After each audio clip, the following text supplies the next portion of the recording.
Panateros at update lamang po. Marami po sa inyo nagtatanong kung totoo po ba na nahuli na, sumuko ba, ano ba talagang katotohanan sa gitna ng mga nangyayari ngayong oras na to. Ngayon po ay September 8, alas 7:43.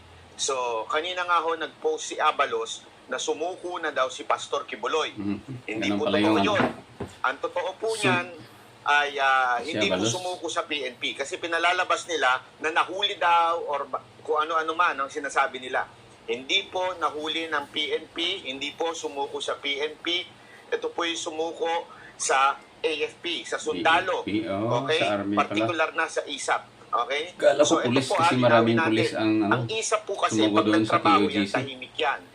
Sa kanila sumuko si Pastor Kibuloy. Sa Armed Forces pala sumuko. Sila po ay isosurrender po nila sa kapulisan bilang kautusan ng korte. Kasi tandaan po natin, ang mga sundalo ay hindi po pwede makialam sa pagdating sa mga korte-korte.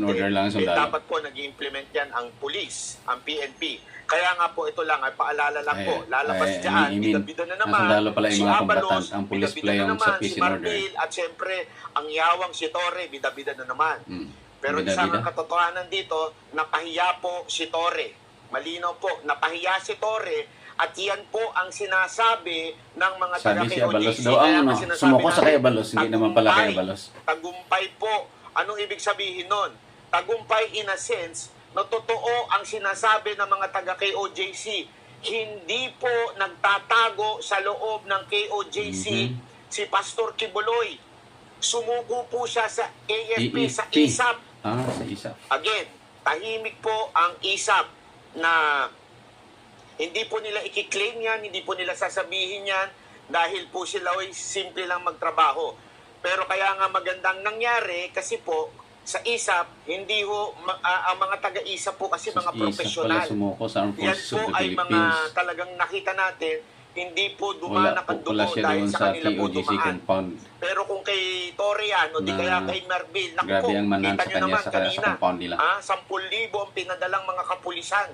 Kung sa kanila po yun, malamang sa malamang, gulo na ho ang nangyari. Madugo na ho. Ito ang tanong ng iba. Kung sa pulis na sumuko, gulo talaga kasi di ba, baka sabihin nila pagpe-pressure ni tumakas or ni Torre kaya sumuko si Kibuloy, si Pastor Kibuloy. Hindi po. Planado na po yan.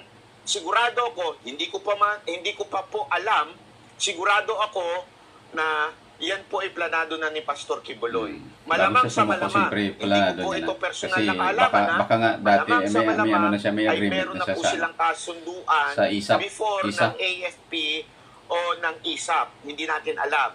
Pero for sure, sabi nga ni Pastor Kibuloy noon pa, hindi naman niya tatakbuhan ito. Sinasabi niya, sa tamang forum lang, sa tamang mga tao lang. Ang problema po kasi ngayon, kung dumaan po sa PNP yung pagsuko, hindi natin alam kung saan idediretso baka saan si sa Pastor dalhin. Kibuloy. Diba sinasabi niya, mga Baka Amerikano kung saan sa dalhin, baka ano pa siya doon sa Amerika. Dalhin sa pa. kapulisan natin. Turnover sa Amerika, so mas mahirap. Kinuha na po siya at dinala na sa Amerika.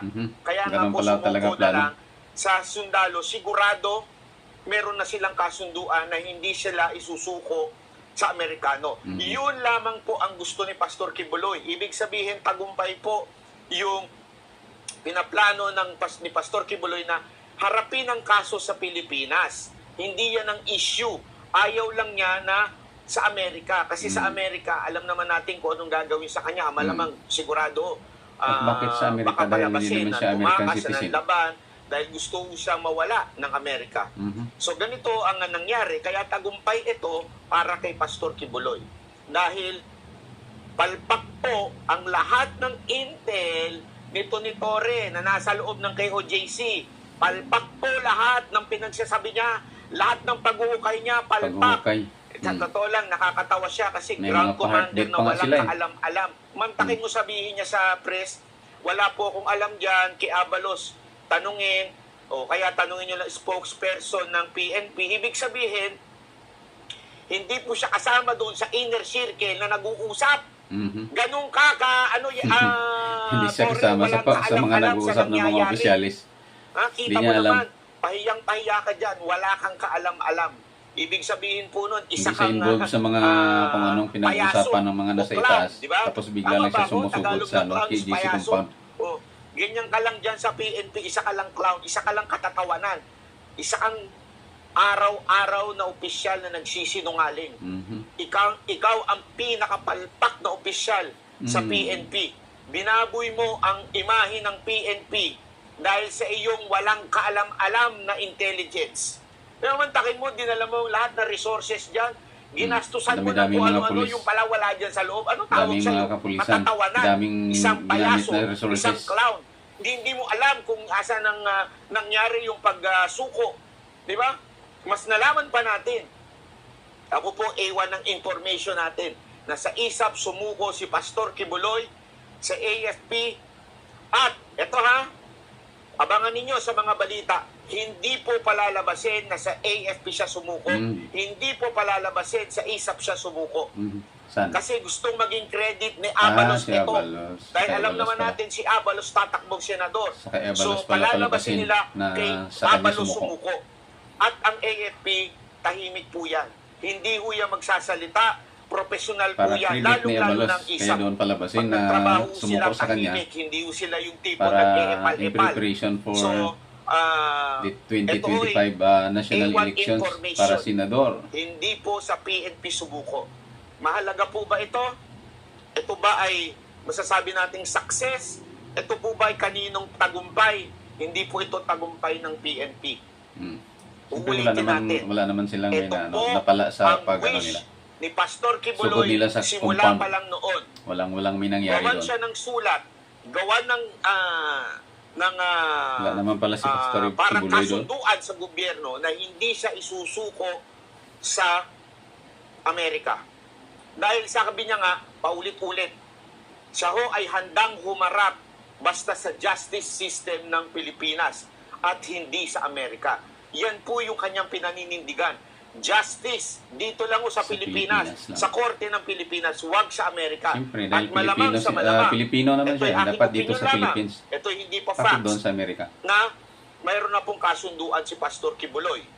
Hindi ko alam kung kanino, pero malamang kaya po siya sumuko dahil yun po ang kanyang inaantay na parang kasunduan. So sa tingin ko yun. Basahin ko lang po ang update kasi alam naman natin medyo by the minute ang update. Oh. Ayan. So ito na. Okay? Ayun, ay grabe. Dapat news blackout, pero yan ang usapan. Naku po, pabihira, oo, ng chief. Blackout pala dapat. At naku, patay tayo dito. Yung pala usapan daw. Etong si Abalos, anak ng wewe, nagbida-bida na naman. Oh. Nagtiwala ang board ng KOJC sa opisyal ng ISAP. Yan po ang totoo. Sa official ng ISAP talaga. Oo. Kasi doon si Kibuloy sumuko. Si Pastor Kibuloy. Naku. Bakit? Ano?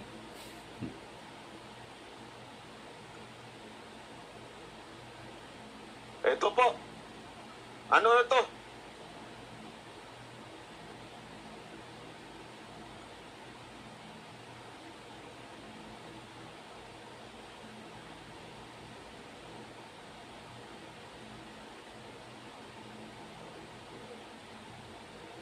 Grabe. Matindi po ito. Matindi hong labanan ho ito.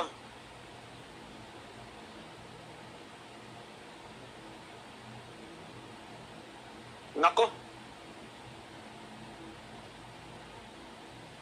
Natindi. Matindi. Anong matindi dyan? Sabihin mo. Naku po, sunod-sunod na. Ito na nga.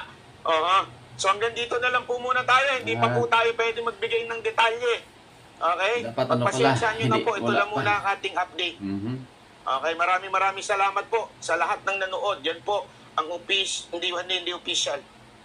Ano lang po ito, update lang po ito Update. galing sa akin at sa aking contact. Okay? So maraming salamat po.